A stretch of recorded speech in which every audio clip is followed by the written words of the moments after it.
నమస్తే, welcome to D news. ముందుగా headlines.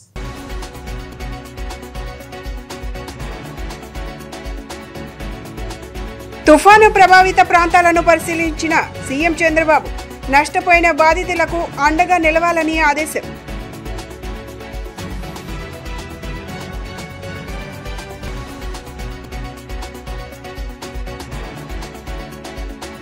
Montha తుఫాను ప్రభావిత ప్రాంతాలను నిరంతరం పర్యవేక్షిస్తున్నామన్న మంత్రి నారా లోకేష్. బాధితులకు అధికారులు భరోసా కల్పించాలని పిలుపు.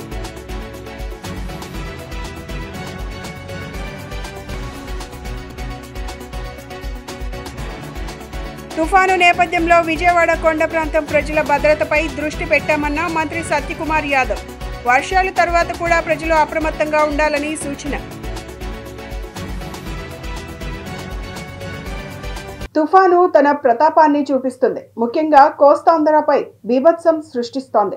తుఫాను ప్రభావంతో కోస్తాంధ్రలోని పలు జిల్లాలు అస్తవ్యస్తంగా మారాయి. తీర ప్రాంత ప్రజలు బిక్కుబిక్కుమంటూ బ్రతుకుతున్నారు. ఉదయం నుంచి ఎడతెరిపి లేకుండా ఈదురు గాలులతో కూడిన అతి భారీ వర్షం కురుస్తూనే ఉంది. లోతట్టు ప్రాంతాల్లో పలు గ్రామాలు పూర్తిగా జలమయమయ్యాయి. బాధిత కుటుంబాలు పునరావాస కేంద్రాల్లో తలదాచుకుంటున్నారు. హై అలర్ట్ లో ఉన్న అధికారులు తుఫాను ప్రభావాన్ని పర్యవేక్షిస్తున్నారు. వాతావరణం అనుకూలించడంతో సీఎం చంద్రబాబు తుఫాను ప్రభావిత ప్రాంతాలను పరిశీలించారు. బాపట్ల, అవనిగడ్డ, నాగాయలంక, కోడూరు, నర్సాపురం ప్రాంతాల్లో నష్టాన్ని అంచనా వేయించారు.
మోంతా తుఫాను ప్రభావిత ప్రాంతాలను నిరంతరం పర్యవేక్షిస్తున్నామని మంత్రి నారా లోకేష్ స్పష్టం చేశారు.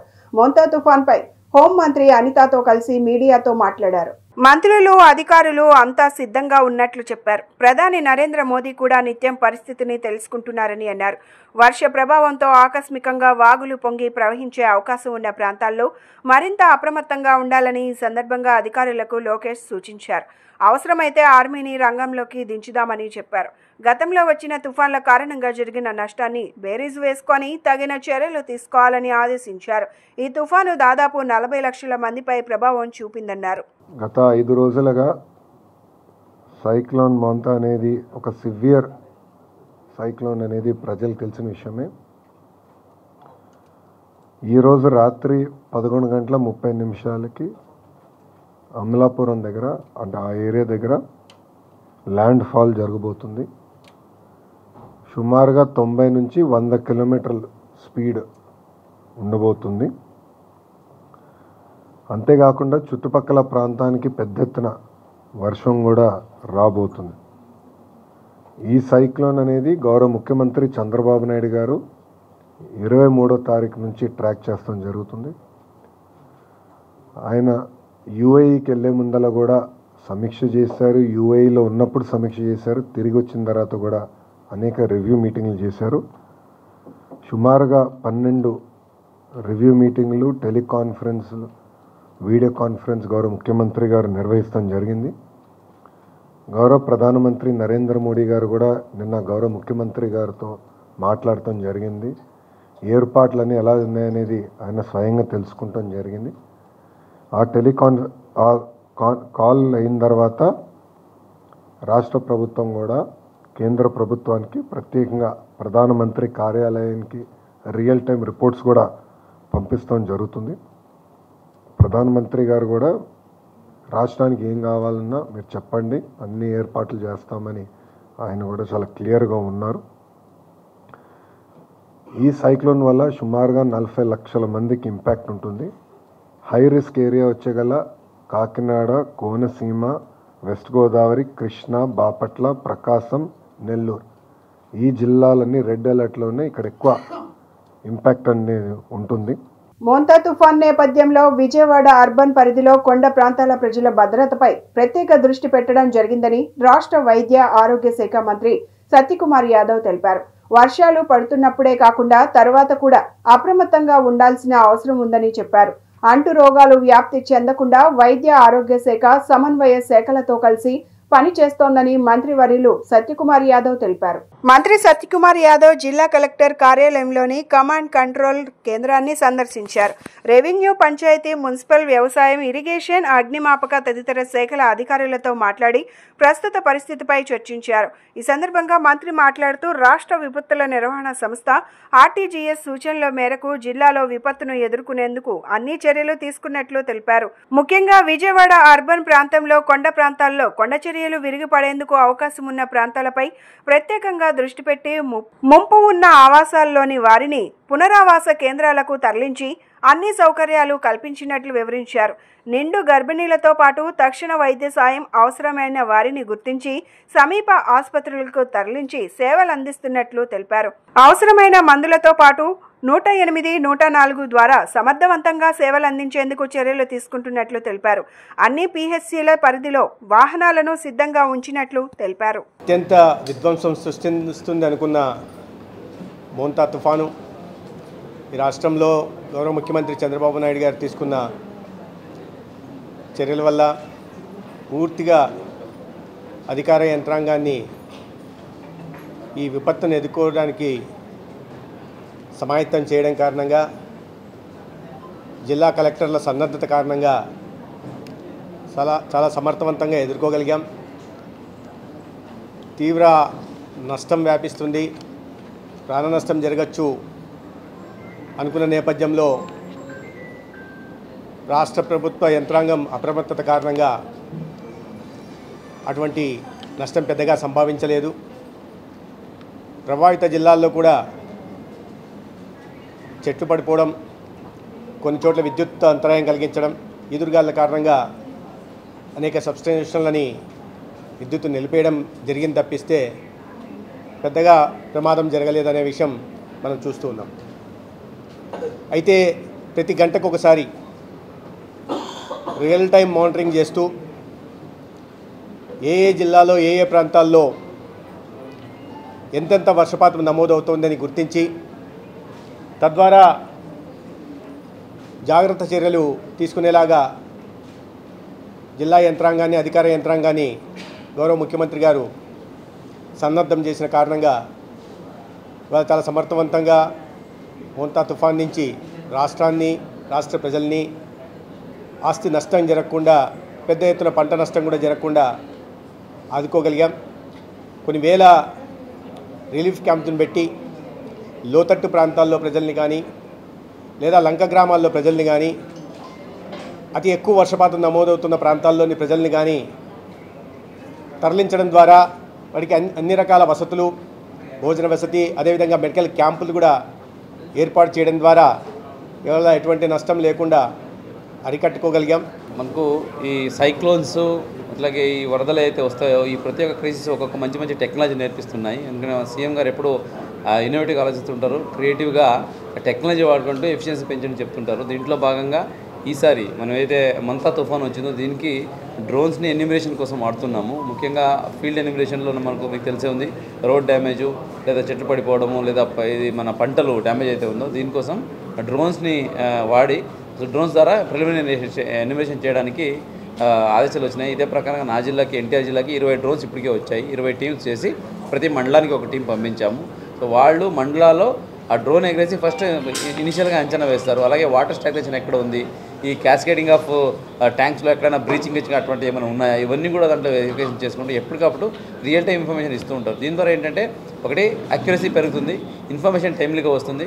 మనం డిసిషన్ తీసుకొని యాక్షన్ తీసుకోవడానికి ఆ టైం అయితే ఉంటుందో ఆ రెస్పాన్స్ టైము షార్టెస్ట్ పాసిబుల్గా ఉంటుంది. కాబట్టి మనం లైఫ్ సేవ్ చేసుకోవచ్చు, అలాగే ప్రాపర్టీ లాస్ ఆపుకోవచ్చు, అలాగే అగ్రికల్చర్ లాసెస్ కూడా మనం మినిమం చేసేవచ్చు. ఇది ఒక మంచి పరిణామం. ఇది మన జిల్లాలో ఇప్పుడు ఆల్రెడీ 20 డ్రోన్స్ వచ్చి ఫీల్డ్కి పంపించాము. ఈరోజు ప్రిలిమినరీ ఎస్టిమేషన్ బై ఈవినింగ్ కల్లా వచ్చేస్తుంది. తుఫాను నేపథ్యంలో ఎన్టీఆర్ జిల్లాలో కట్టుదిట్టమైన చర్యలు తీసుకున్నామని, ఎక్కడా ప్రాణ ఆస్తి నష్టం లేదని ఎన్టీఆర్ జిల్లా కలెక్టర్ లక్ష్మీషా పేర్కొన్నారు. తుఫాను వల్ల కలిగే నష్టాన్ని అంచనా వేసేందుకు డ్రోన్ టెక్నాలజీని వినియోగిస్తున్నామని వెల్లడించారు. ఎన్టీఆర్ జిల్లాకు 20 మండలాలలో 20 డ్రోన్లను అందుబాటులోకి తీసుకొచ్చి నష్టాన్ని ప్రాథమికంగా అంచనా వేస్తున్నట్లు కలెక్టర్ తెలియజేశారు. ఎన్టీఆర్ జిల్లాలో ముంతా తుఫాన్ ఎఫెక్ట్ కనిపిస్తోంది. రాత్రి నుంచి కూడా వర్షంతో పాటు ఈదురు గాలులు వీస్తున్నాయి. జిల్లా కలెక్టర్ లక్ష్మీషా ఎప్పటికప్పుడు పరిస్థితిని సమీక్షిస్తున్నారు. అధికారులను అందుబాటులో ఉంచి సమీక్ష నిర్వహిస్తున్నారు. దీంతో పాటు తుఫాను వల్ల కలిగే నష్టాన్ని అంచనా వేసేందుకు డ్రోన్ టెక్నాలజీని వినియోగిస్తున్నారు. తొలిసారి డ్రోన్ టెక్నాలజీతో తుఫాన్ నష్టం అంచనా, మోంతా తుఫాను అంచనా వేసేందుకు సీఎం ఆదేశాల మేరకు డ్రోన్స్ అందుబాటులోకి తీసుకొచ్చారు. తుఫాను ప్రభావిత ప్రాంతాల్లో ఈ డ్రోన్స్ ని వినియోగించనున్నారు. ఒక్కో మండలానికి ఒక్కో డ్రోన్ చొప్పున వీటిని ఇప్పటికే అందుబాటులో తీసుకొచ్చి వ్యవసాయం, రోడ్లు, ఇతర నష్టాలను అంచనా వేస్తున్నారు. దీంతో పాటు ముంపు ప్రాంతాలను గుర్తించి సహాయ కార్యక్రమాలు అందజేసేందుకు ఈ డ్రోన్లలో వినియోగించనున్నారు.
డ్రోన్స్ని కూడా సైక్లోన్ డ్యామేజ్ ఎస్టిమేట్లో అలాగే ప్రిలిమినరీ ఎస్టిమేట్లో వాడుతున్నాము. గౌరవ ముఖ్యమంత్రి వారి ఆదేశాల మేరకు డ్రోన్ కార్పొరేషన్ వాళ్ళు దాదాపు 20 డ్రోన్స్ నా జిల్లాకి పంపించారు. ఎన్టీఆర్ జిల్లాకి అన్ని మండలానికి ఒక టీం పంపిస్తున్నాము. వాళ్ళు ముఖ్యంగా అక్కడికి వెళ్ళిన తర్వాత అన్ని ఏరియాలని ఫ్లై చేసి ఇక్కడ క్రాప్ డ్యామేజా, లేదా రోడ్ ఏమైనా డ్యామేజ్ అయిందా, వాటర్ బాడీ ఎక్కువ పొంగిందా, లేదా బిల్డింగ్స్ డ్యామేజ్ అయ్యాయి, ఇటువంటివి అలాగే ఎలక్ట్రికల్ లైన్ డ్యామేజ్ అయ్యాయి అనేది కూడా మనకు ప్రిలిమినరీగా అంచనా చెప్తారు. దాన్ని బట్టి మనం డీటెయిల్ ఎస్టిమేషన్కి వెళ్తాము. దీని ద్వారా ఏంటంటే త్వరగా మనకి ఇన్ఫర్మేషన్ తెలుస్తుంది, అక్యురసీ ఉంటుంది, టైం తక్కువలో అవుతుంది, పబ్లిక్ కాన్ఫిడెన్స్ పెరుగుతుంది, మనకు కూడా ఒక ప్రూఫ్ ఆఫ్ కాన్సెప్ట్ లాగా ఇది ఉంటుంది. నెక్స్ట్ ఇటువంటి విపత్తుకర పరిస్థితి ఏమైనా జరిగితే ఎలాగ మనం డ్రోన్ వాడచ్చు, దాన్ని ఏ ప్రకారంగా మనము ఆ టెక్నాలజీ వాడుకొని ఎఫిషియన్సీ పెంచుకోవచ్చు అనే దాని మీద ఒక మంచి ప్రూఫ్ అవుతుంది. దీన్ని మంచి పరిణామం మనకు సైక్లోన్ ద్వారా we are learning more subjects and also technology. ఇది ఒక మంచి లెర్నింగ్ కూడా ఉంది మనకు. మనకు 20 టీమ్స్ ఉన్నాయి. ఈరోజు ప్రిలిమినరీ ఎస్టిమేట్ బై ఈవినింగ్ వచ్చేస్తుంది ఈరోజు. సో మిగతాది నెక్స్ట్ 2-3 డేస్లో డీటెయిల్ ఎస్టిమేట్ కూడా చేసేస్తాం. Thank you. ఇన్ సర్వీస్ టీచర్లకు ఉపాధ్యాయ అర్హత పరీక్ష విషయంలో రాష్ట్ర ప్రభుత్వం కీలక నిర్ణయం తీసుకుంది. టెట్ లేకుండా టీచర్ ఉద్యోగాలు పొందిన వారు ఇప్పుడు టెట్లో ఉత్తీర్ణత సాధించాలని సుప్రీంకోర్టు సెప్టెంబర్ 1న తీర్పునిచ్చిన విషయం తెలిసిందే. దీనివల్ల 2011కు ముందు ఉద్యోగాలు పొందిన వారంతా ఇప్పుడు టెట్ రాయాల్సిన పరిస్థితి ఏర్పడింది. దీనిపై ఉపాధ్యాయుల్లో ఆందోళన వ్యక్తమవుతున్న నేపథ్యంలో సుప్రీంకోర్టు తీర్పుపై త్వరలోనే రివ్యూ పిటిషన్ దాఖలు చేయాలని ప్రభుత్వం నిర్ణయించింది. టెట్పై పలు రాష్ట్ర ప్రభుత్వాలు ఇప్పటికే రివ్యూ పిటిషన్లు వేశాయి. అనేక ఉపాధ్యాయ సంఘాలు తీర్పును సమీక్షించాలని కోరుతూ సర్వోన్నత న్యాయస్థానాన్ని ఆశ్రయించాయి. రాష్ట్రానికి చెందిన కొన్ని ఉపాధ్యాయ సంఘాలు కూడా ఈ జాబితాలో ఉన్నాయి. అయితే రాష్ట్ర ప్రభుత్వం తరపున పిటిషన్ వేస్తే వాదనలు బలంగా వినిపించే అవకాశం ఉంటుందని ఉపాధ్యాయ సంఘాలు డిమాండ్ చేస్తున్నాయి. టెట్ విషయంలో రివ్యూ పిటిషన్ వేస్తామని విద్యాశాఖ మంత్రి లోకేష్ తెలిపినట్లు ఆయన కార్యాలయం ఓ ప్రకటనలో తెలిపింది. ఎమ్మెల్సీలు ఆలపాటి రాజేంద్ర ప్రసాద్, భూమిరెడ్డి, రామ్ గోపాల్ రెడ్డి, మాజీ ఎమ్మెల్సీ ఏఎస్ రామకృష్ణ సచివాలయంలో మంత్రిని కలిశారు. రివ్యూ పిటిషన్ వేయాలని కోరుతూ వినతి పత్రం అందజేశారు. 2010 అక్టోబర్ 23కు ముందు డిఎస్సీల ద్వారా ఎంపికైన టీచర్లు ఆందోళన చెందుతున్నారని వివరించారు. దీంతో రాష్ట్ర ప్రభుత్వం తరపున రివ్యూ పిటిషన్ వేస్తామని మంత్రి వారికి హామీ ఇచ్చారు.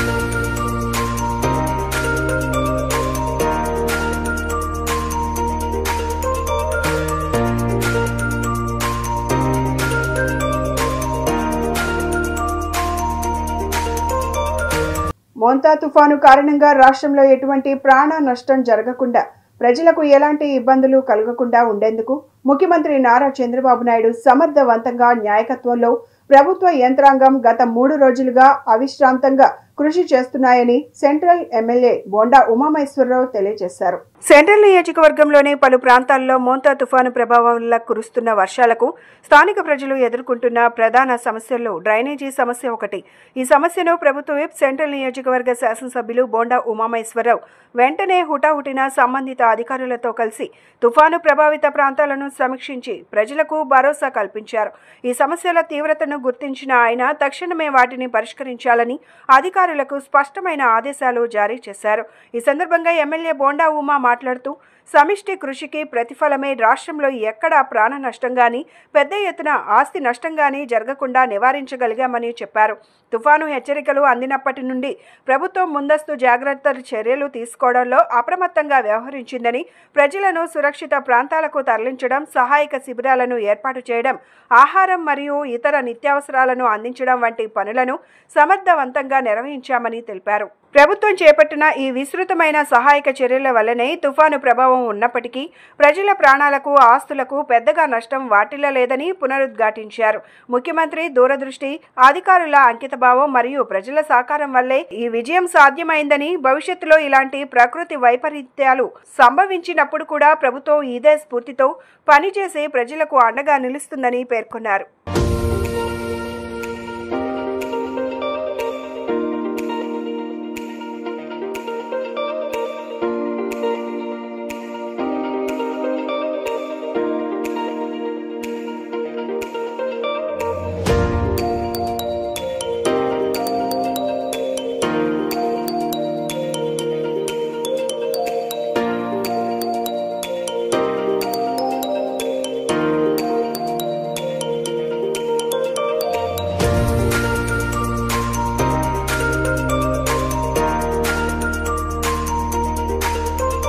ఇంద్రకీలాద్రిపై వేంచేసి ఉన్న శ్రీ కనకదుర్గమ్మ వారి ఉపాలయమైన శ్రీ మల్లేశ్వర స్వామి వారి సన్నిధిలో కార్తీక మాసోత్సవాలు వైభవంగా నిర్వహిస్తున్నారు. ఈ ఉత్సవాలలో భాగంగా స్వామివారి ప్రీత్యర్థం సహస్ర లింగార్చన భక్తి ప్రపత్తులతో నిర్వహించారు. వేద పండితుల మంత్రోచ్చారణల నడుమ కన్నుల పండువగా సాగిన సహస్ర లింగార్చనలో రిత్వికులతో పాటు పలువురు ఉభయ దాతలు పాల్గొన్నారు. కార్తీక మాసోత్సవాలను పురస్కరించుకొని ఇంద్రకీలాద్రి ఆధ్యాత్మిక శోభతో అలరారుతోంది. అమ్మవారి ఉపాలయమైన మల్లేశ్వర స్వామి వారి సన్నిధిలో కార్తీక మాసోత్సవాలు అంగరంగ వైభవంగా నిర్వహిస్తున్నారు. ఈ ఉత్సవాలలో భాగంగా స్వామివారి ప్రీత్యర్థం సహస్ర లింగార్చన శాస్త్రోక్తంగా నిర్వహించారు. 1000 మృత్తిక లింగాలకు దేవస్థాన వేద పండితులు లింగార్చన నిర్వహించారు. పసుపు, కుంకుమ, చందనం, విభూదితో పలు రకాల పరిమళ భరిత ద్రవ్యాలతో సహస్ర లింగాలకు అభిషేకం జరిపించారు. మంత్రోచ్చారణల నడుమ స్వామివారి సహస్ర లింగార్చన నేత్రపర్వంగా సాగింది. భక్తులంతా ఆ సేవల్లో పాల్గొని స్వామివారి కృపకు పాత్రులు కావాలని కోరారు.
కొండ ప్రాంతాలలో నివాసం ఉంటున్న వారి కోసం విజయవాడ నగర వ్యాప్తంగా 3 నియోజకవర్గాలలో మొత్తం 41 పునరావాస కేంద్రాలను ఏర్పాటు చేశామని మేయర్ రాయన భాగ్యలక్ష్మి తెలిపారు. నేటి లెక్కల ప్రకారం 3 నియోజకవర్గాల్లో కలిపి మొత్తం 349 మంది ప్రజలు పునరావాస కేంద్రాలలో బస చేస్తున్నారని మేయర్ పేర్కొన్నారు.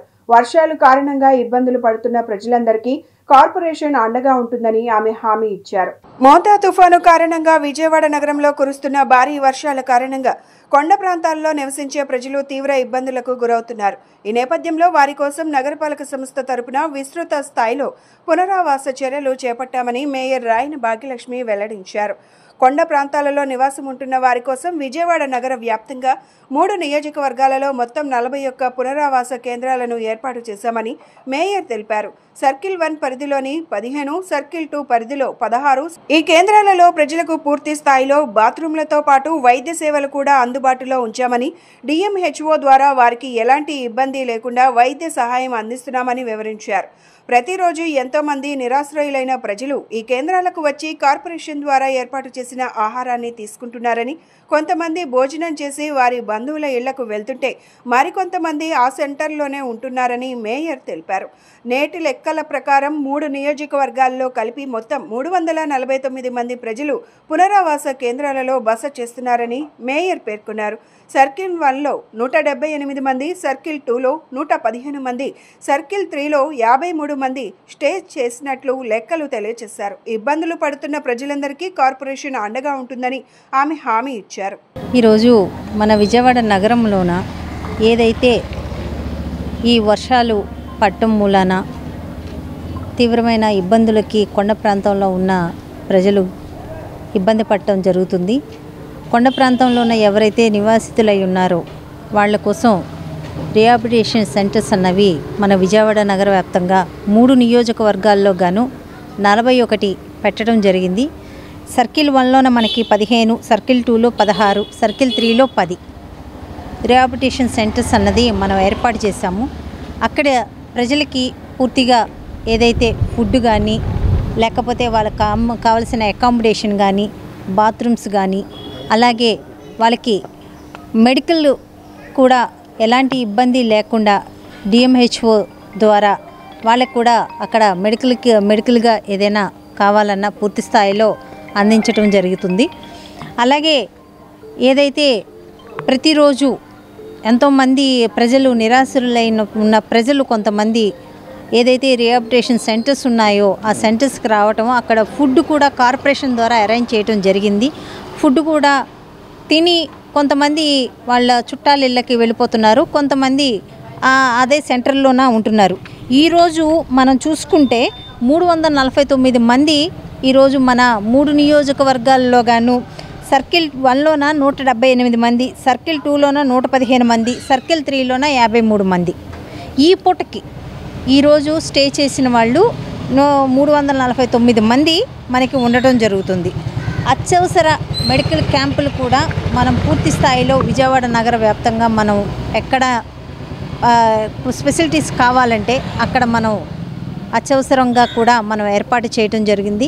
తాగునీరు నుంచి ప్రతి ఒక్కటి ప్రజలకి అన్నీ అందుబాటులో ఉండే విధంగా నగరపాలక సంస్థ నుంచి కమిషనర్ కానీ, HODs కానీ అందరూ పర్యవేక్షణలోనే ఉన్నారు. ఎవరు సెలవు కూడా పెట్టకుండా పూర్తి స్థాయిలో మున్సిపల్ సిబ్బంది అంతా గ్రౌండ్లోనే ఉండాలని చెప్పి ఆదేశాలు కూడా ఇవ్వటం జరిగింది. తిరుమల డైరీ యాజమాన్య హక్కుల్లో తమకు వాటా ఇవ్వకుండా డైరీ MD బత్తిని నాగేశ్వరరావు మోసం చేశారని సోదరులు ఆరోపించారు. ఆస్తుల పంపకాలలో అన్యాయం జరిగిందని బత్తిని సోదరులు మీడియా సమావేశం ఏర్పాటు చేశారు.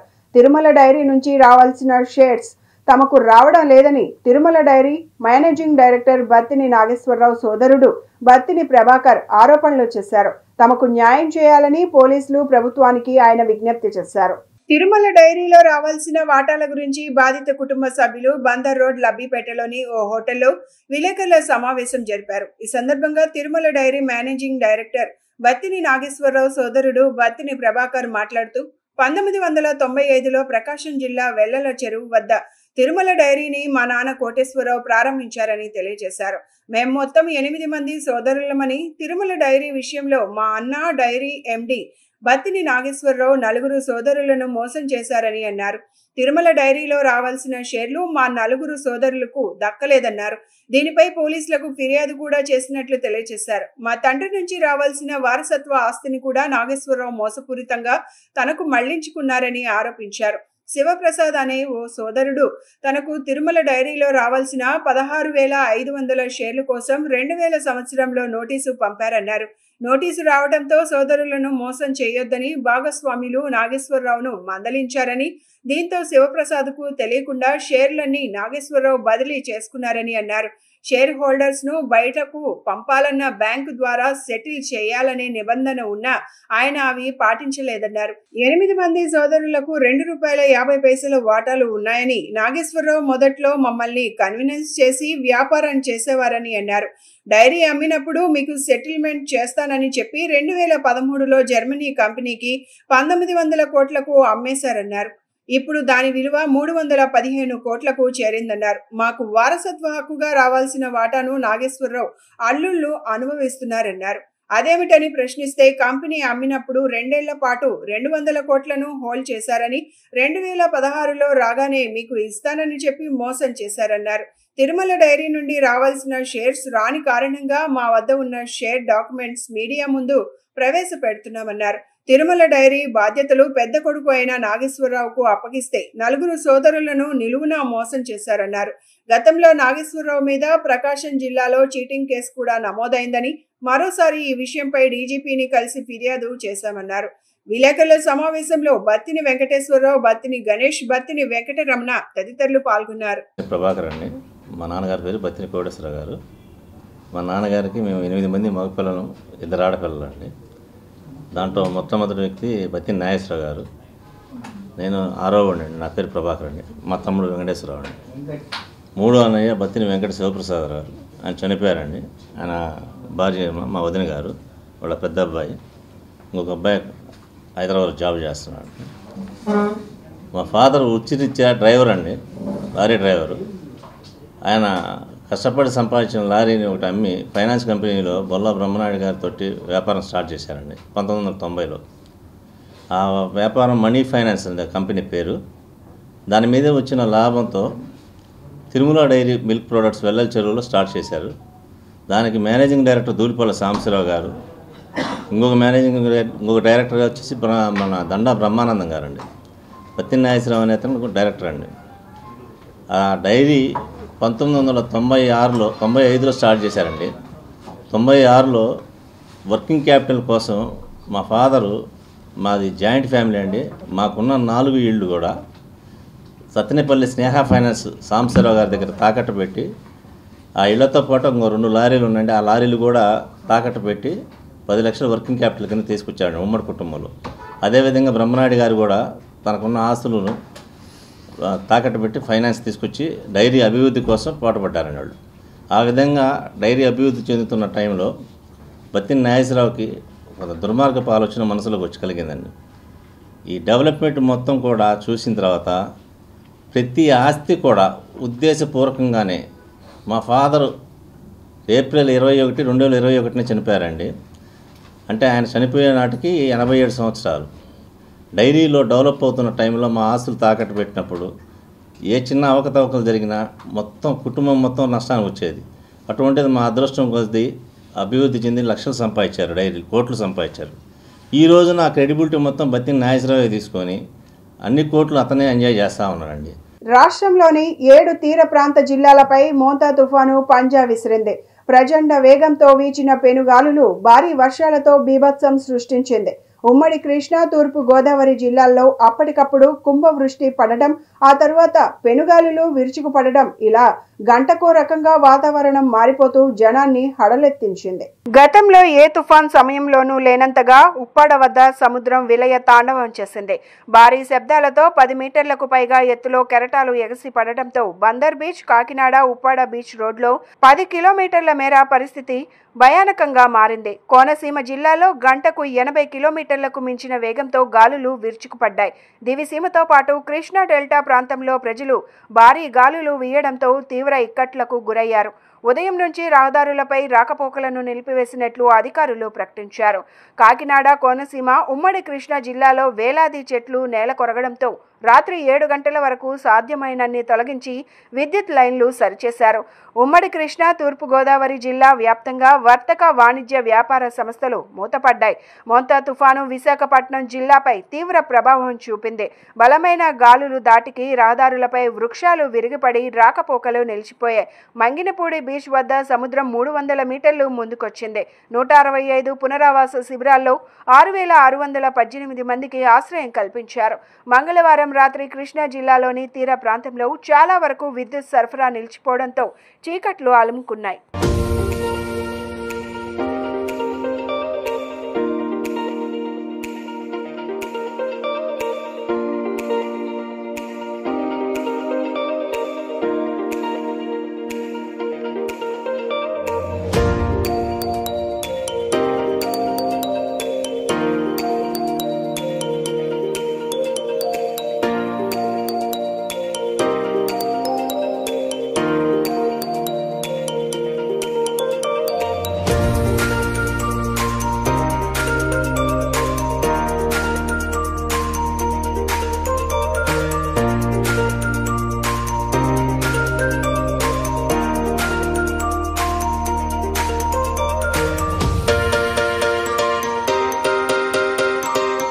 మోంతా తుఫాను ప్రభావంతో గత 2 రోజులుగా కురుస్తున్న భారీ వర్షాలకు గొల్లపాలెం గట్టు కొండ ప్రాంతంలో చెక్క వీరమ్మకు చెందిన ఇల్లు కుప్పకూలిందని సిపిఐ నగర కార్యదర్శి జి కోటేశ్వరరావు తెలిపారు. ఈ ఘటనలో ఆమె ఇంట్లో సామానంతా ధ్వంసమైందని చెప్పారు. కొండ ప్రాంతాల్లో పటిష్టమైన రిటైనింగ్ వాల్ నిర్మించకపోవడం వల్లనే ఈ పరిస్థితి ఏర్పడిందని ఆయన ఆందోళన వ్యక్తం చేశారు. ప్రమాదాలు సంభవించే వరకు వేచి చూడకుండా ముందుగానే రక్షణ కూడా నిర్మిస్తే ప్రమాదాల వల్ల జరిగే నష్టాన్ని నివారించవచ్చన్నారు. ప్రధానంగా కొండ ప్రాంతాల్లో శాశ్వత ప్రాతిపదికన రిటైనింగ్ వాల్ నిర్మించడంతో పాటు బాధిత వీరమ్మ కుటుంబాన్ని ఆదుకోవాలని కోటేశ్వరరావు కోరారు.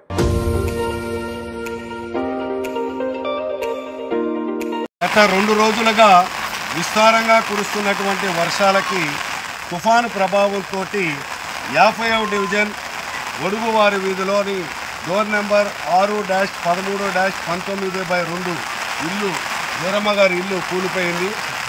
సప్తా మొత్తం కూడా కూలిపోయి మొత్తం కూడా ఇంట్లో ఉన్నటువంటి సామాగ్రి మొత్తం కూడా ధ్వంసమైనటువంటి పరిస్థితి ఉన్నది. కాబట్టి అధికారులు ఈ సందర్భంగా సిపిఐగా విజ్ఞప్తి చేసేది కొండ ప్రాంతాల్లో పటిష్టవంతమైనటువంటి రిటైనింగ్ వాల్స్ నిర్మాణం చేపట్టడం, అలాగే గుబురుగా పెద్దగా పెరిగిపోయినటువంటి చెట్లు, చాలా ప్రమాదకరంగా ఉన్నటువంటి చెట్లను తొలగించేటటువంటి దానికోసం చర్యలు చేపట్టాలని చెప్పి ఈ సందర్భంగా చెప్పేటటువంటిది ప్రమాదం సంభవించేటటువంటి సందర్భంలో అధికారులు అప్రమత్తమై వారికి సహాయక చర్యలు చేయటంలో నిమగ్నమవుతూ ఉన్నారు. అలాగే రిహాబిలిటేషన్ సెంటర్స్ ఏర్పాటు చేయడంలో చేస్తూ ఉన్నారు. కానీ మేము అడిగేటటువంటిది, మేము సూచించేటటువంటిది ప్రభుత్వానికి, అధికారులకి prevention is better than cure అన్నారు పెద్దలు. కాబట్టి ప్రమాదం సంభవించినప్పుడు వారిని ఆదుకునేటటువంటి దానికంటే కూడా ప్రమాదాలు సంభవించకుండా ఉండేటటువంటి దానికి శాశ్వతమైనటువంటి పరిష్కారాలు, చర్యలు చేపట్టాలి.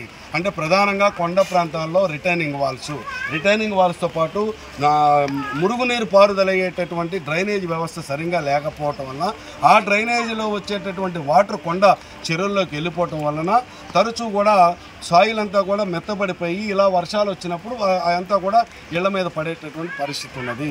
కాబట్టి తక్షణమే నగరపాలక సంస్థ అధికారులు ఈ విపత్తుని, ఈ తుఫాన్ని జాతీయ విపత్తుగా భావించి కేంద్ర ప్రభుత్వం రాష్ట్ర ప్రభుత్వానికి తగు మోతాదులో నిధులు కేటాయించడం వలన నగరపాలక సంస్థకి నిధులు రాబట్టడం ద్వారా కొండ ప్రాంతాల్లో ఉన్నటువంటి నివాసిత ప్రాంతాల్లో డ్రైనేజ్ వ్యవస్థను మెరుగుపరచడం, రిటైనింగ్ వాల్స్ నిర్మాణం చేయటం, అలాగే ప్రమాదపరితంగా ఉన్నటువంటి చెట్లను పెద్దగా మానులై ఉన్నటువంటి చెట్లను తొలగించడం ద్వారా ఈ రకమైనటువంటి ప్రమాదాలు నివారించేటటువంటి దానికి శాశ్వతమైనటువంటి చర్యలు చేపట్టాలని ప్రభుత్వ అధికారులని ఈ సందర్భంగా సిపిఐగా కోరుతా ఉన్నాం.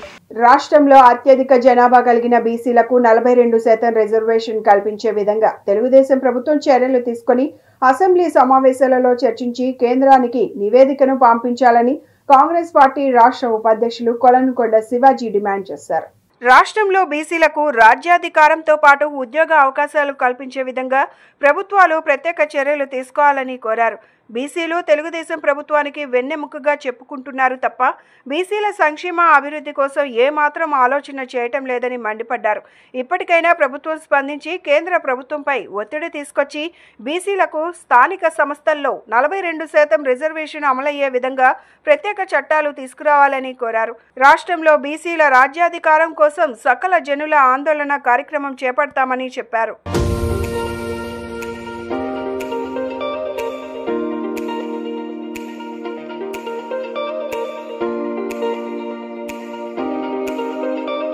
రాష్ట్ర రాజకీయ ముఖ చిత్రం మీద 80-90% ఉన్న జనాభాకి సంబంధించిన పేద, అట్టడుగు, మధ్యతరగతి వర్గాల విద్యావంతుల, నిరుద్యోగుల సమస్యలు, మహిళల సమస్యలు ఏమీ కూడా సెంట్రిక్ పాయింట్గా రావట్లా. ఒకసారి గమనించమని చెప్పి పౌర సమాజానికి విజ్ఞప్తి చేస్తా ఉన్నా. కాంగ్రెస్ పార్టీ నాయకుడిగా, బీసీ నాయకుడిగా, వైఎస్ఆర్ కాంగ్రెస్ పార్టీ, తెలుగుదేశం పార్టీ, అలాగే ప్రజా సంఘాలు ఎవరో కూడా బీసీల సమస్యల్ని ఎజెండాకి చిత్రీకరించట్లా. మొన్నటిదాకా కల్తీ మద్యం వచ్చింది, ఆ తర్వాత బస్సు దహనం వచ్చింది, నిన్న మొంత వచ్చింది, ఆరోగ్యశ్రీ మెడికల్ కాలేజీలు, ఈ ప్రధాన సమస్యలు వస్తున్నాయి తప్ప అసలు 80-90% ఉన్న బీసీలకి 42% రిజర్వేషన్ ఇవ్వాలి, స్థానిక సంస్థల ఎన్నికల్లో జనాభా ఆధారంగా ఇవ్వాలన్న అంశం సోయా బీసీ పార్టీ అని చెప్తున్న తెలుగుదేశం పార్టీకి లేదా అని చెప్పి మేము సూటికి అడుగుతా ఉన్నాం. ఇద్దరు స్నేహితులే కదా, మోడీ గారును చంద్రబాబు నాయుడు గారు. అక్కడ రేవంత్ రెడ్డి గారు మోడీ గారికి వైరం ఉంది, రాజకీయ వైరం ఉంది. ఇక్కడ డబుల్ ఇంజిన్ సర్కారు, ఏళ్ల ప్రభుత్వం అక్కడ అధికారంలో ఉన్నప్పుడు మాకు జనగణనలో కొలగణ చేర్చి మాకు స్థానిక సంస్థల్లో 42% రిజర్వేషన్ అంశాన్ని తెలుగుదేశం పార్టీగా వాళ్ళు చేపట్టట్లేదు, తెలుగుదేశం కూటమి ప్రభుత్వంగా వీళ్ళు చేపట్టట్లా. ఎందుకని మేము ఎవరికి పనికి రాకుండా అయిపోయాం? ఎంతసేపు విశాఖపట్నం డేటా సెంటరు, అమరావతి, పోలవరం ఈ సమస్యలు ఉంటున్నాయి తప్ప మాకు సంబంధించిన ఎస్సీ, ఎస్టీ, బీసీ, మహిళ, నిరుద్యోగ యువతకు సంబంధించిన ఉపాధి మార్గాలు, మంచి చెడ్డ, రాజకీయ అధికారం ఎక్కడ కూడా చర్చకి రాకపోవడం దురదృష్టకరం. బులెటిన్ ముగించే ముందు హెడ్లైన్స్ మరొకసారి.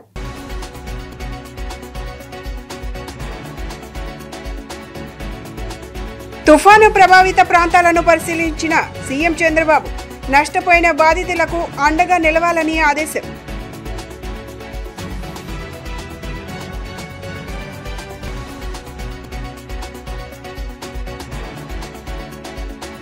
మోంతా తుఫాను ప్రభావిత ప్రాంతాలను నిరంతరం పర్యవేక్షిస్తున్నామన్న మంత్రి నారా లోకేష్, బాధితులకు అధికారులు భరోసా కల్పించాలని పిలుపు.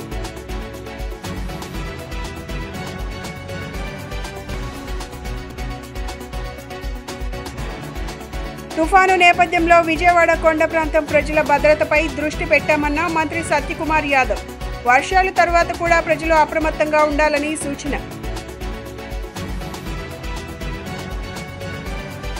ఇవి ఈనాటి bulletin updates. Keep watching the news.